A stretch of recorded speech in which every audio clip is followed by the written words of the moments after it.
केंद्र सरकार इन दिनों आज़ादी का अमृत महोत्सव मना रही है। 75 सप्ताह तक चलने वाले इस कार्यक्रम के दौरान हम आज़ादी के जननायकों से नई पीढ़ी को परिचित करा रहे हैं। आज़ादी के सफ़र के आज की कड़ी में हम बात कर रहे हैं स्वाधीनता सेनानी तथा हिंदी साहित्य और रंगमंच के जनक भारतेंदु हरिश्चंद्र के बारे में।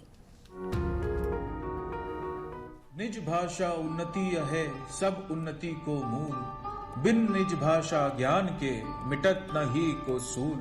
आज की कड़ी में हम श्रद्धांजलि दे रहे हैं स्वाधीनता सेनानी तथा हिंदी साहित्य और हिंदी रंगमंच के जनक भारतेंदु हरिश्चंद्र को। उनका निधन 6 जनवरी 1885 को हुआ था। भारतेंदु की उम्र मात्र 7 वर्ष की थी जब स्वतंत्रता के लिए प्रथम संग्राम लड़ा गया। बालक हरिश्चंद्र के मन पर इस संग्राम का गहरा प्रभाव पड़ा। भारतेंदु हिंदी पुनर्जागरण के अग्रदूत थे।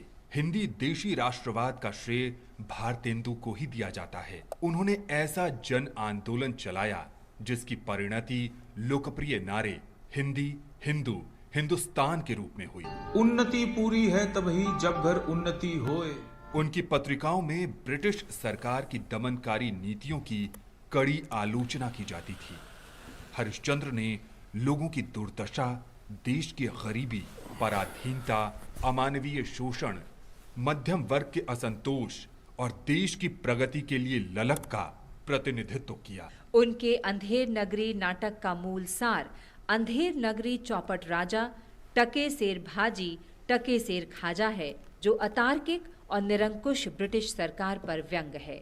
भारतेंदु ने जनता की राय को दिशा देने के लिए नए मीडिया, विशेषकर प्रकाशनों का उपयोग किया। उन्होंने देश में पहला हिंदी आंदोलन आरंभ किया।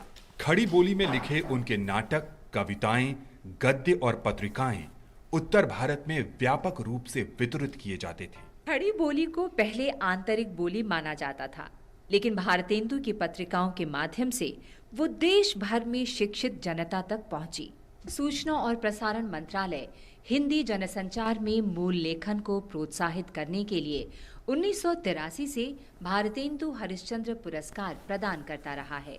महान भारतीय राष्ट्रवादी को शत शत नमन।